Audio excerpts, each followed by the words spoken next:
Les invito a abrir sus Biblias en 1 Timoteo capítulo 4 y vamos a leer los versículos del 1 al 6. 1 Timoteo 4 del 1 al 6. Yo voy a hacer la lectura, ustedes únicamente sigan con su vista. Dice así la palabra del Señor: pero el Espíritu dice claramente que en los postreros tiempos algunos apostatarán de la fe, escuchando a espíritus engañadores y a doctrinas de demonios, por la hipocresía de mentirosos que, teniendo cauterizada la conciencia, prohibirán casarse y mandarán abstenerse de alimentos que Dios creó para que con acción de gracias participasen de ellos los creyentes y los que han conocido la verdad. Porque todo lo que Dios creó es bueno y nada es de desecharse si se toma con acción de gracias, porque por la palabra de Dios y por la oración es santificado. Padre, en tus manos ponemos este tiempo. Te rogamos que tú derrames bendición sobre tu pueblo a través de tu palabra, Señor. Lo pedimos en el santo nombre de tu Hijo Jesucristo. Amén. Hace unos pocos días, hermanos, leí la interesante historia de Frank Abagnale Jr. Él nació en Brownsville, Nueva York, y durante su adolescencia se fue a vivir con su padre y se hizo cargo de los negocios de su padre. Y a partir de ahí empezó su larga carrera como un estafador. Al primero que estafó fue a su propio padre cuando éste le entregó su tarjeta de crédito, y entonces a través de algunas transacciones él empezó a hacer algo de dinero. Cuando su padre se dio cuenta, entonces lo mandó a una escuela especial donde corregían jóvenes en problemas. De esa escuela él se escapó y entonces continuó más bien con su carrera de estafador. Su licencia de manejo la alteró para que él se viera unos años más grande, y entonces, al verse sorprendido en diferentes ilícitos, empieza él a actuar o a usurpar personalidades o usurpar profesiones distintas. Una de ellas, hermanos, él fue de todo. Incluso se hizo pasar por piloto aviador en la compañía Panamericana. Tomó el teléfono, llamó a la compañía y se presentó como un piloto. Consiguió que le dieran un uniforme. Incluso aprendió a pilotear aviones. Él se hizo pasar por un médico pediatra y entonces pues empezó a leer muchos libros de medicina hasta que lo descubren, casi lo descubren porque estuvo a punto de matar a un niño. Y así fue su vida hasta que finalmente lo atraparon la autoridad estando en Francia, lo metieron a la cárcel y ahora él se dedica, el gobierno de Estados Unidos le ofreció libertad a cambio de que él ofreciera sus servicios para detectar fraudes en distintos niveles. Y ahora él tiene una consultoría y a eso se dedica Frank Abagnale. Bueno, hermanos, así como este hombre se las ingenió para hacerse pasar por alguien que en realidad no era, así los falsos maestros en la iglesia de Éfeso se estaban haciendo pasar por auténticos ministros de Jesucristo, esparciendo en esa iglesia la falsa doctrina. La iglesia fue muy afectada por tardarse demasiado en reconocer y actuar contra los falsos maestros. Y aquí Pablo le está dando instrucciones a su hijo Timoteo para que sepa cómo debe identificar la falsa enseñanza y cómo debe enfrentarla.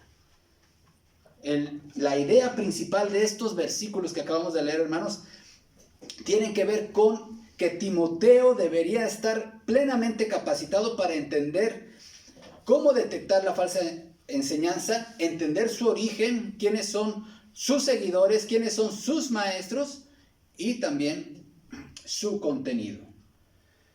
Hermanos, los cristianos hoy también tenemos que estar listos y debidamente equipados para identificar la falsa enseñanza, la falsa doctrina. ¿Cómo le hacemos? Bueno, este pasaje nos da 3 principios de cómo detectar la falsa enseñanza. Primeramente, identificando a los que siguen la falsa enseñanza. En segundo lugar, identificando a los maestros de la falsa enseñanza. Y en tercer lugar, identificando el contenido falso, el error, pues, de la falsa enseñanza.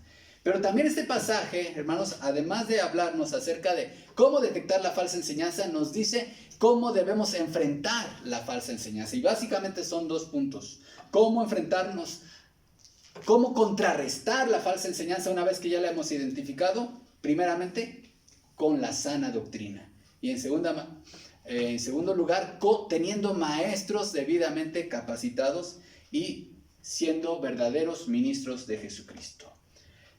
Y en esta tarde, hermanos, les invito a que meditemos justamente en estas verdades. ¿Cómo detectar la falsa enseñanza en la iglesia? ¿Y cómo enfrentar la falsa enseñanza en la iglesia? Primeramente, ¿cómo detectar la falsa enseñanza? Detectando a los que siguen la falsa enseñanza. Note cómo empieza el versículo 1 del capítulo 4, hermanos. Pero el Espíritu dice claramente. Me detengo en la primera palabra, hermanos, pero. Estas palabras generalmente nosotros las pasamos por alto y las obviamos, pero son sumamente importantes a la hora de estudiar la palabra de Dios, hermanos. A la hora de tratar de comprender el pasaje. Y recordemos, hermanos, que la Biblia, ahora la palabra de Dios la tenemos dividida en capítulos y versículos, pero no siempre fue así. De hecho, la división por capítulos ocurrió 1200 años después de que se escribió el Nuevo Testamento, y esto fue realizado por un obispo de Canterbury llamado Stephen Langdon. Y la división por versículos ocurrió 1500 años después por Robert Essian. De tal manera, hermanos, que cuando nosotros vemos o nos acercamos a la Biblia por capítulos, parece que está empezando algo nuevo, pero esta palabra con la cual inicia el capítulo 1, hermanos, marca un contraste. Note el contraste que está marcando, hermanos. Un contraste entre 2 realidades. Por un lado, lo que acaba de decir al final del capítulo 3. ¿Qué dice el versículo 16 del capítulo 3? E indiscutiblemente grande es el misterio de la piedad. ¿Cuál es el misterio de la piedad? Dios fue manifestado en carne, justificado en el Espíritu, visto de los ángeles, predicado a los gentiles, creído en el mundo, recibido arriba en gloria. Hermanos, este himno antiguo se piensa que es un himno porque tiene paralelismo, tiene ritmo, está construido como un himno poético. Marca en su contenido verdades fundamentales del evangelio que la iglesia primitiva abrazaba y creía. En contraste, aquí aparece el pero del capítulo 1, pero el Espíritu dice claramente que en los postreros tiempos, en los últimos tiempos, algunos apostatarán de la fe, se apartarán de este credo. Pero ahora, hermanos, note la referencia que hace el Espíritu, pero el Espíritu. El artículo él no deja lugar a dudas. Aquí debemos preguntarnos, hermanos, primeramente, ¿qué preguntas nos haríamos? ¿Qué espíritu lo dice y dónde lo dice? El artículo él no deja lugar a dudas de que se trata del Santo Espíritu de Dios mismo. No es simplemente un espíritu, es el Espíritu. ¿Dónde lo dice? Bueno, vayamos a Mateo capítulo 24, versículos 3 al 5, hermanos. Y aquí nosotros podemos ver cómo en palabras del mismo Señor Jesucristo, Él hablando a sus apóstoles acerca de su segunda venida y las señales que habría, Mateo 24, 3 al 5. Y estando Él sentado en el monte de los olivos, los discípulos se le acercaron aparte diciendo: Dinos, ¿cuándo serán estas cosas y qué señal habrá de tu venida y del fin del siglo? Respondiendo Jesús les dijo: mirad que nadie os engañe, porque vendrán muchos en mi nombre diciendo: yo soy el Cristo, y a muchos engañarán.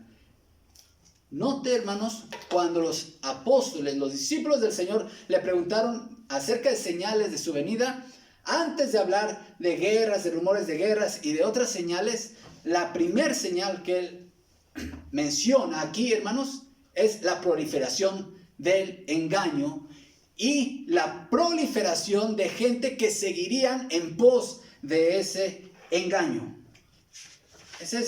Aquí está el Espíritu de Dios hablando en la persona de nuestro Señor Jesucristo, advirtiendo acerca de que esto efectivamente iba a ocurrir. Ahora la palabra algunos, regresamos a nuestro pasaje base en 1 Timoteo capítulo 4, hermanos. La palabra algunos, hermanos, esto nos da esperanza porque la gracia de Dios no permitirá que este engaño cunda de tal manera que la verdad del evangelio desaparezca.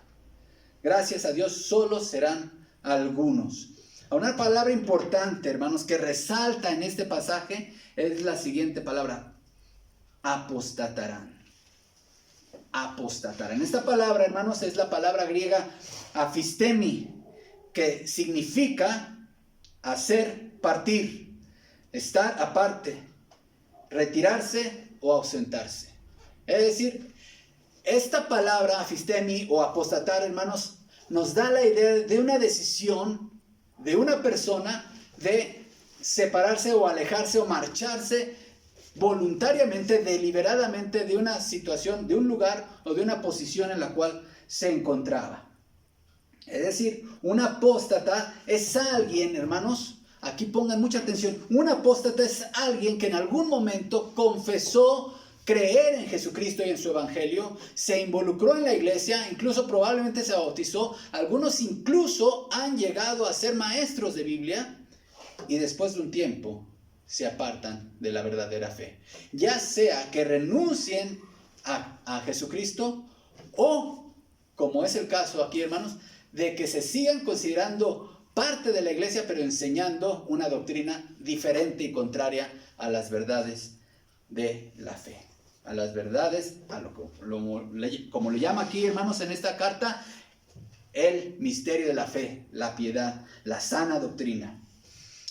Ahora aquí cabe bien una pregunta, hermanos. ¿Un verdadero creyente puede apostatar? La respuesta es no. Hay dos razones. Primeramente, en Juan 10:27, nuestro Señor, vayan ahí, hermanos, a Juan 10:27. Nuestro mismo Señor está hablando de que sus ovejas, y aquí sus ovejas, hermanos, son los verdaderos creyentes, oyen su voz. Juan 10:27 dice: mis ovejas oyen mi voz, y yo las conozco y me siguen. ¿Sí? Aquí, ¿qué voz escuchan los verdaderos creyentes? La voz de Cristo, la palabra de Dios. Y por si eso no fuera poco, en Juan 10, versículo 5, el Señor aclara esto acerca de sus ovejas. Mas al extraño, ¿qué dice? No seguirán, sino huirán de él, porque no conocen la voz de los extraños. Un verdadero creyente no va a entrar en esta categoría de apóstatas, hermanos.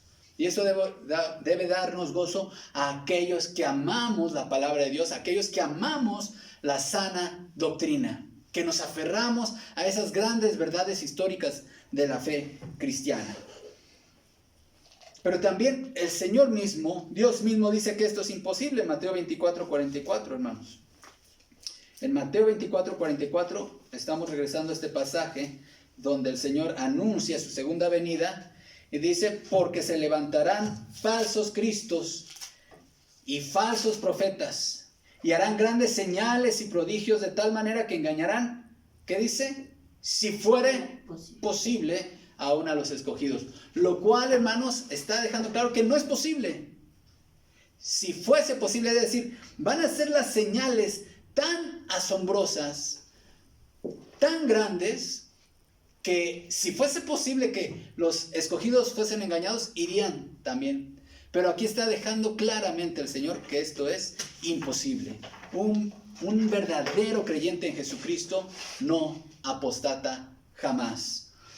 Ahora, regresemos nuevamente a nuestro pasaje de 1 Timoteo, capítulo 4, hermanos. Note aquí qué denominación se le da a aquellos que escucharán estas doctrinas de demonios, hermanos. ¿Cómo les llama aquí? apóstatas. Aquellas personas que deciden irse en pos de la falsa enseñanza, hermanos, se les llama apóstatas. Hermanos, esta es una palabra extremadamente fuerte. Es una palabra muy fuerte que usa la palabra de Dios para referirse a aquella gente que va en pos de la falsa doctrina.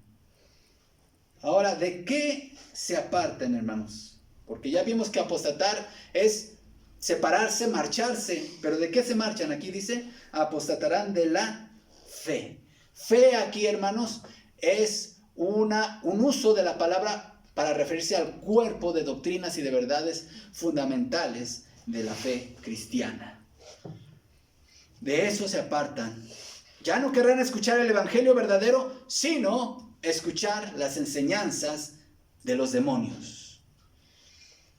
Y hermanos, recuerdan que ya había un grupo, una ciudad, unos habitantes de una ciudad antigua que tenían esa fama de escuchar cosas nuevas. En Hechos 17:21 se nos habla de que los atenienses de ninguna otra cosa se ocupaban más que de decir o de escuchar algo nuevo. Y eso puede ser que sea el espíritu de muchas personas hoy en la actualidad, hermanos. Ahí va a llegar el momento, dice la palabra de Dios en 2 Timoteo 4:3, que mucha gente ya no soportará seguir escuchando la sana doctrina. Y así es el apóstata. El apóstata puede aparentar durante un tiempo, venir a la iglesia, escuchar y aparentar que cree algo. Pero en 2 Timoteo, y vale la pena que vayamos allá, hermanos, a 2 Timoteo capítulo 4, versículo 3.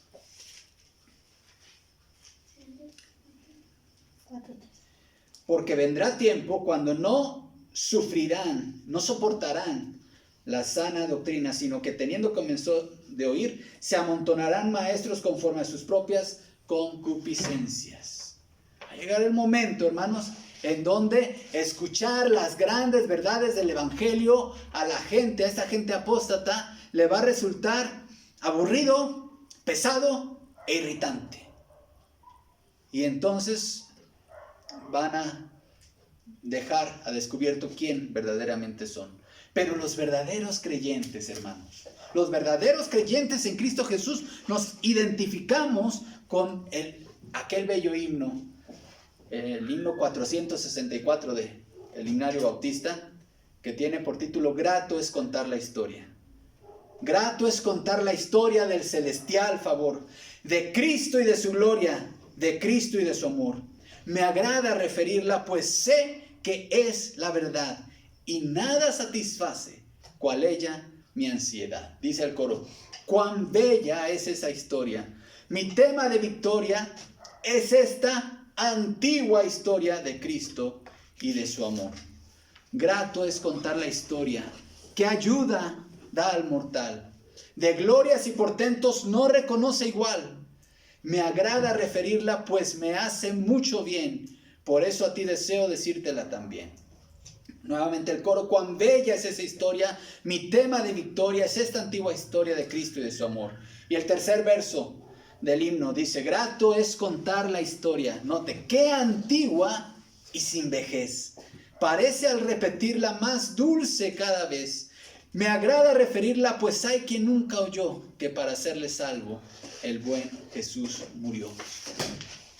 Fin de la cita del himno. Hermanos, nuestra antigua historia sobre la cual descansa nuestra fe es insustituible. Vivimos tiempos, hermanos, de globalización. Vivimos tiempos en donde hay un intercambio cultural e ideológico con todas las naciones y sociedades del mundo. Y eso ha hecho que la sociedad moderna se tenga que volver más incluyente, más tolerante, y eso ha estado afectando también a las sociedades consideradas cristianas y a la iglesia de Jesucristo. Mucha gente que profesa ser cristiana el día de hoy, hermanos, están siendo seducidos a considerar a Dios más que como un ser real y personal, como un símbolo de bondad y del bien. Muchos que se profesan cristianos, hermanos, están enseñando y abrazando y están yendo en pos acerca de enseñanzas de que no hay por qué creer en ese Jesús que es a la vez Dios y a la vez hombre. Aquel Jesús que hizo milagros, aquel Jesús que resucitó de los muertos. Muchos prefieren creer en un Jesús que es más bien simbólico, mitológico, que nos sirve de inspiración para lo que nosotros debemos de llegar a ser, pero que de ninguna manera debemos de creer, según esta falsa enseñanza, que este Jesús realmente pisó esta tierra y anduvo por aquí. ¿Y qué decir, hermanos, de los otros ataques que hay a las doctrinas fundamentales, como el abandono y la creencia de la divinidad y personalidad del Espíritu Santo y de la seguridad y realidad histórica de la resurrección del Señor, hermanos? Por mencionar solamente algunas. Hoy, como nunca, hermanos, los cristianos debemos abrazar con todas las fuerzas de nuestro ser las grandes verdades del Evangelio. Pero otra forma, ¿cómo podemos nosotros detectar la falsa enseñanza, hermanos? Ya vimos, identificando a los que la siguen. ¿Qué son? Apóstatas.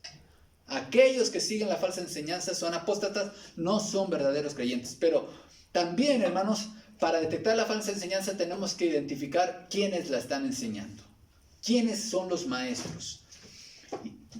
Vayamos nuevamente a nuestro pasaje aquí en 1 Timoteo capítulo 4, hermanos. Dice: escuchando a espíritus engañadores y a doctrinas de demonios, por la hipocresía de mentirosos que teniendo cauterizada la conciencia, etc. Si notan aquí, hermanos, hay dos elementos o dos instrumentos. En primer lugar, la fuente de la falsa doctrina es una fuente demoníaca. Aquí se hace referencia, hermanos, a que son espíritus engañadores. Y después le llama doctrinas de demonios. ¿Qué hay detrás de toda falsa enseñanza, hermanos? La obra de Satanás y sus huestes. Estos ángeles caídos que están al servicio de Satanás hacen, hermanos, están continuando la labor que Satanás inició en el jardín del Edén con Eva. Satanás sigue operando exactamente de la misma manera. ¿Con que Dios os ha dicho? Hermanos, ¿quién habló primero en el universo? Fue Dios. En el principio era la palabra, y la palabra era con Dios, y la palabra era Dios. Dios habló en el universo primero. Y Él declaró verdades acerca de Él, acerca del hombre, y de lo que Él espera hacer que el hombre haga. Pero llega Satanás y dice: ¿con qué Dios dijo? Eso lo dijo con Eva, pero ahora los demonios se encargan de ir sembrando dudas en el corazón de las gentes. Y dicen: ¿con qué Dios dijo? ¿Con qué Dios dijo? ¿Con qué Dios dijo? Pero estos demonios, hermanos, utilizan también al instrumento humano. Y note, aquí hay tres características del agente humano que opera y difunde y divulga la falsa enseñanza. En primer lugar, son hipócritas. En segundo lugar, son mentirosos. Y en tercer lugar, tienen su conciencia cauterizada. Tres características de los falsos maestros, hermanos: son hipócritas, mentirosos y con la conciencia cauterizada.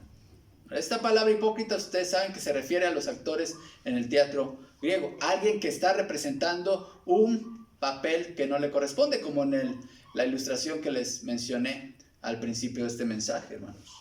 Así actúan. Note la relación causa, hermanos. Aquí es muy importante tener en cuenta cómo inicia el versículo capítulo 2, por la hipocresía. Es decir, hay una relación causa-efecto aquí. Apostatarán de la fe, ¿debido a qué? ¿Cuál es la causa? Por la hipocresía. de mentirosos. Esta gente es hipócrita. Los falsos maestros, hermanos, los lobos no se presentan como lobos. Los falsos maestros tendrán, dice la palabra de Dios, apariencia de piedad, pero negarán la eficacia de ella. Son hipócritas. Y, por supuesto, que su enseñanza es total mentira.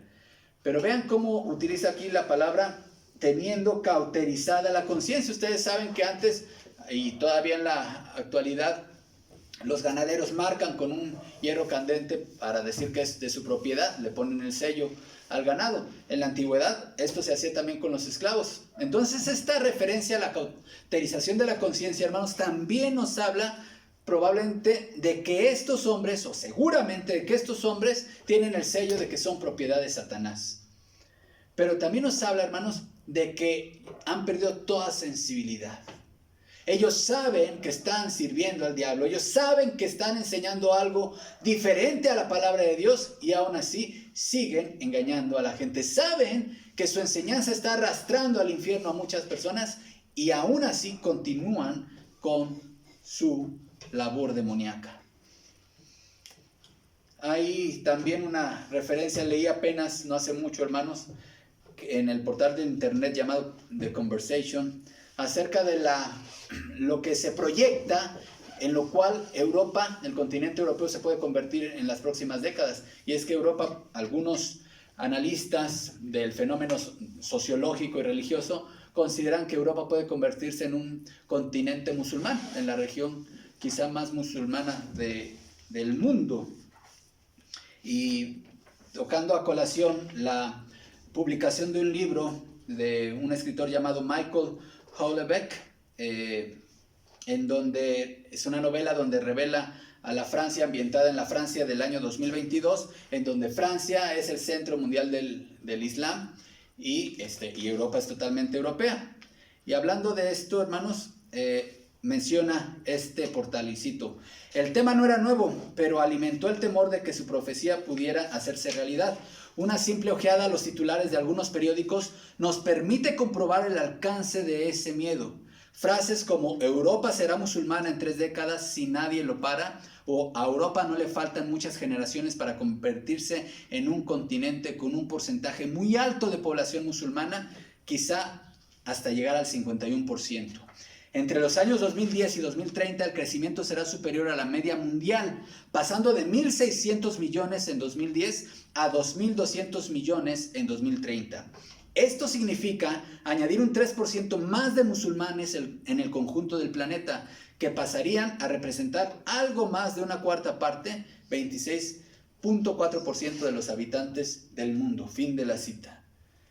Hermanos, la región del mundo en donde floreció el cristianismo como ninguna otra y desde donde surgieron y se expandió el cristianismo al resto del planeta, y me refiero al continente europeo, hay quien proyecta que puede convertirse en un continente musulmán.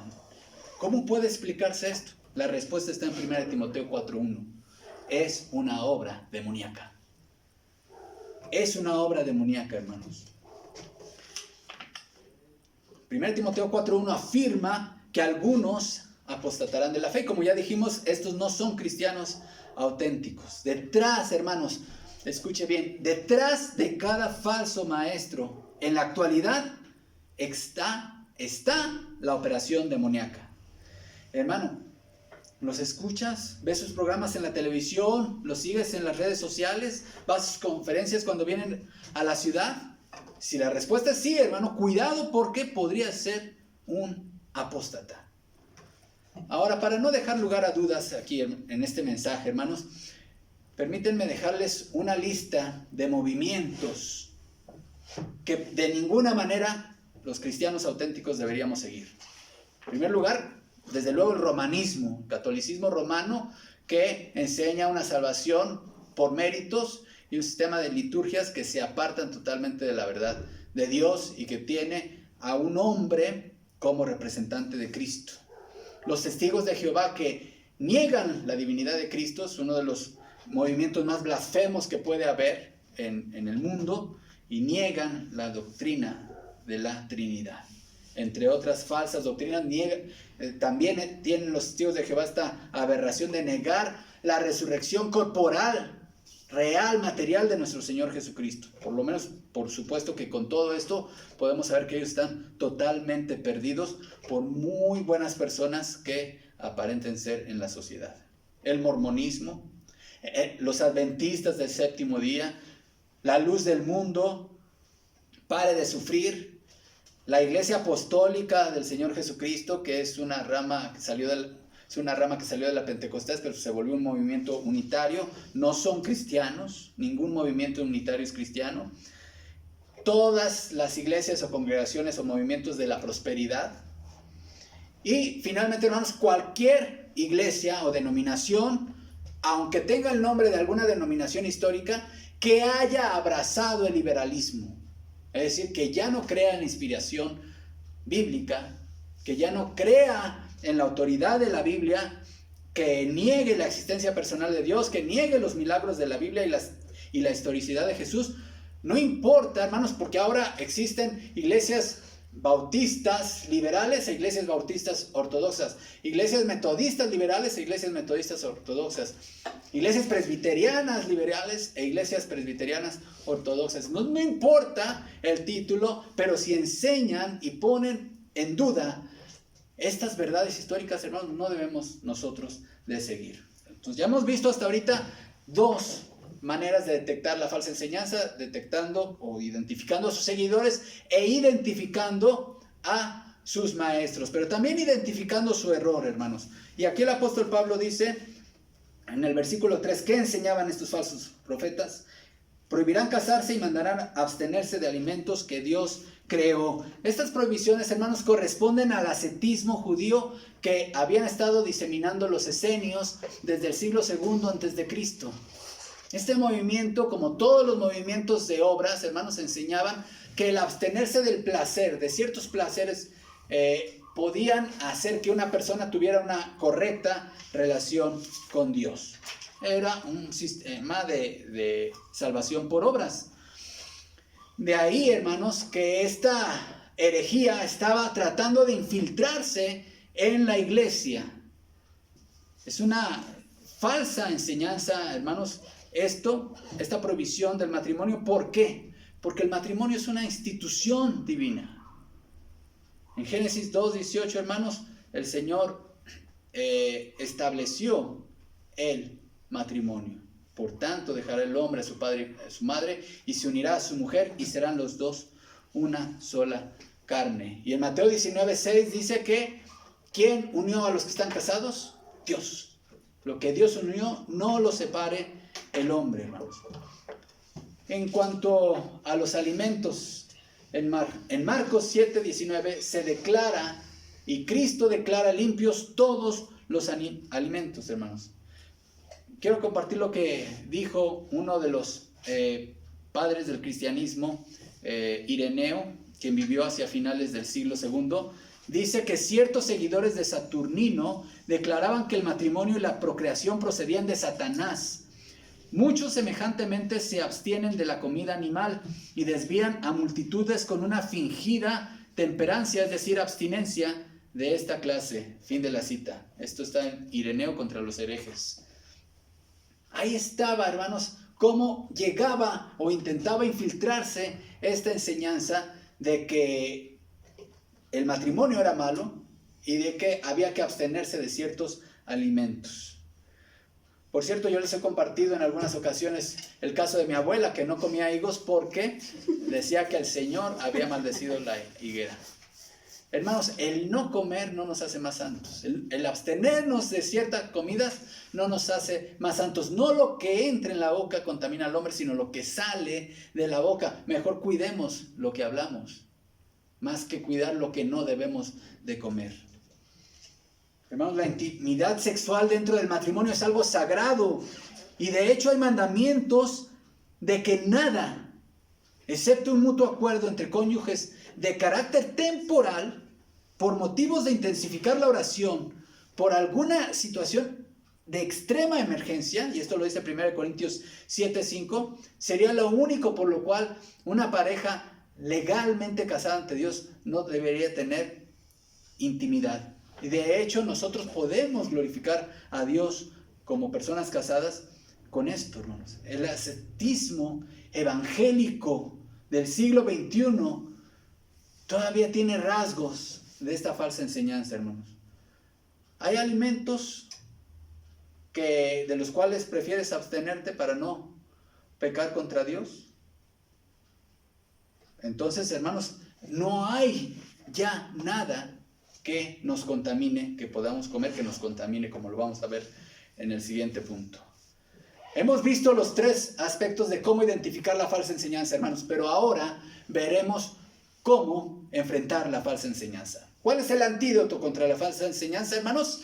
La sana doctrina.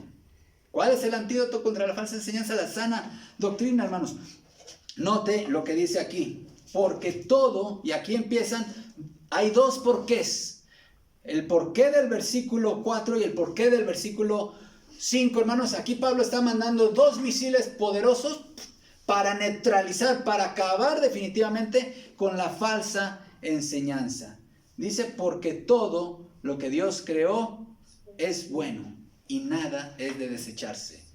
Hermanos, los creyentes podemos participar de todo tipo de alimentos con acción de gracias. El alimento en sí no solamente es amoral, hermanos, sino que es moralmente bueno. ¿Por qué? Porque cuando Dios creó, dijo que era bueno en gran manera. No debemos de rechazar ningún tipo de alimento por criterios teológicos. Esto guárdenlo muy bien, hermanos. No debemos rechazar ningún tipo de alimentos por criterios teológicos. Claro, la prescripción médica es otra situación, pero por motivos teológicos no podemos nosotros rechazar ningún tipo de alimentos. Aquí está el segundo porqué en el versículo 5. Porque por la palabra de Dios y por la oración es santificado. Y mencionaba, hermanos, hace un momento el pasaje de Marcos capítulo 7 y les invito a que vayamos para allá. Marcos capítulo 7.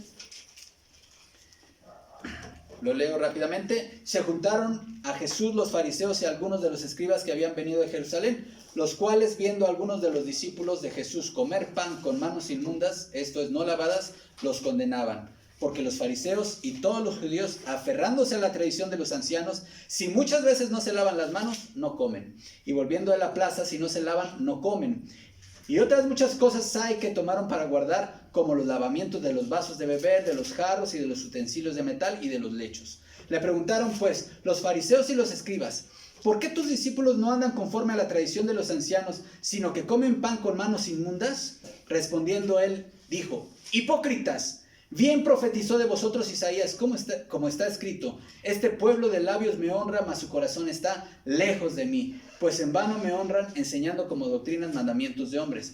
Porque dejando el mandamiento de Dios, os aferráis a la tradición de los hombres, los lavamientos de los jarros y de los vasos y de beber, y hacéis otras muchas cosas semejantes. Les decía también: bien invalidáis el mandamiento de Dios para guardar vuestra tradición.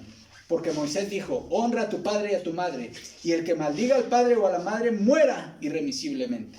Pero vosotros decís: basta que diga un hombre al padre o a la madre, es corbán, que quiere decir me ofrenda a Dios todo aquello con que pudiera ayudarte, y no le dejáis hacer más por su padre o por su madre, invalidando la palabra de Dios con vuestra tradición que habéis transmitido, y muchas cosas semejantes hacéis a estas. Y oyendo así a toda la multitud les dijo: oídme todos y entended.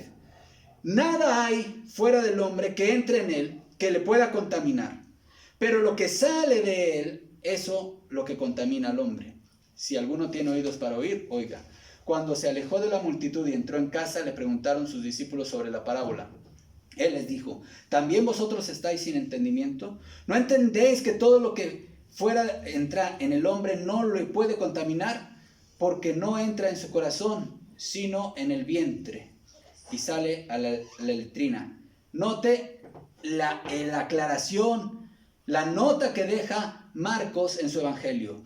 Esto decía que haciendo limpios todos los alimentos. Es decir, toda esa ley que había en el Antiguo Testamento acerca de alimentos limpios e impuros, aquí el Señor con su autoridad estaba declarando limpios todos los alimentos. Hermanos, tanto el matrimonio como la gran variedad de alimentos fueron creados para que los hombres glorifiquemos a Dios. Regresando a nuestro pasaje base, hermanos, note cómo aquí dice: para que con acción de gracias participasen de ellos los creyentes y los que han conocido la verdad. Ahora, hermanos, también los no creyentes se casan y también los no creyentes comen. Pero ¿por qué hace referencia aquí a los creyentes?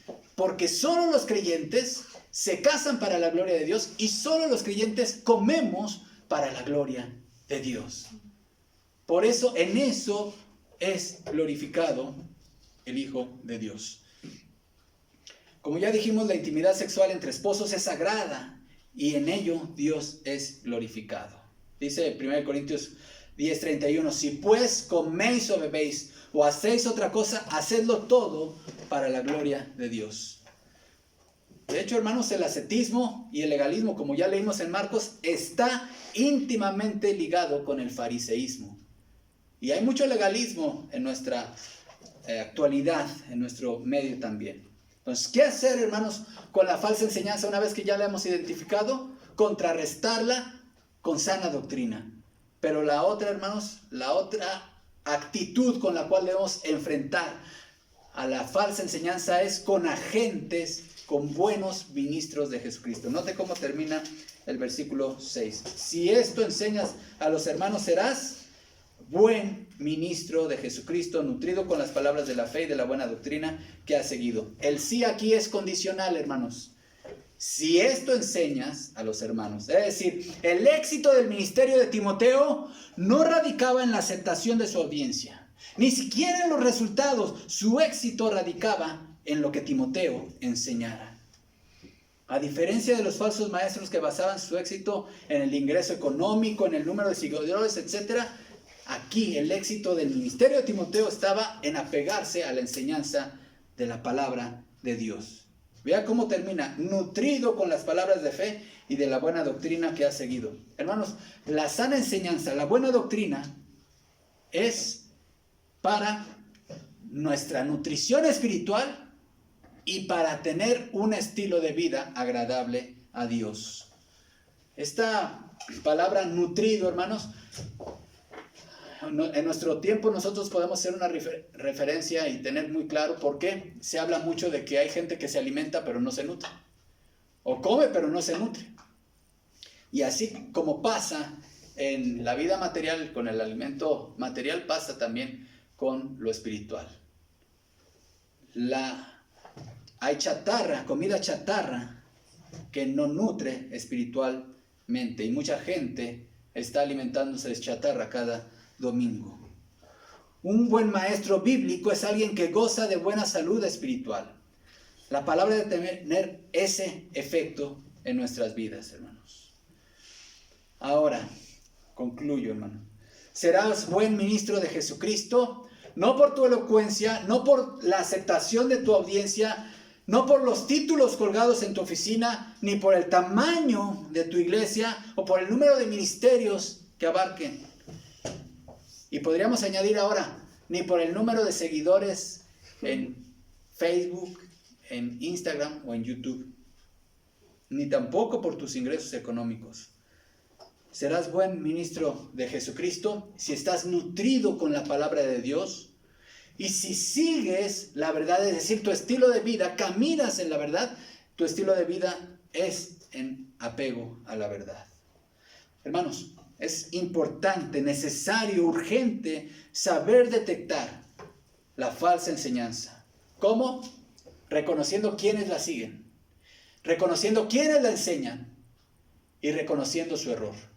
Y una vez detectada, hermanos, debemos nosotros actuar prontamente para contrarrestarla con sana enseñanza. Y procurando, hermanos, que los maestros que hay en las iglesias sean buenos ministros de Jesucristo, que estén nutridos con las palabras de la fe y de la sana doctrina. Y que no solamente estén nutridos en conocimiento, hermanos, sino que los maestros también la sigan, es decir, caminen sobre esa doctrina. Su vida, su estilo de vida sea acorde con la sana doctrina. Les invito a orar. Padre, gracias por tu palabra, Señor. Siempre tienes algo que decirnos que nos edifica. Permite que tu palabra hoy expuesta, Señor, traiga frutos en cada uno de nosotros. En Cristo Jesús oramos. Amén.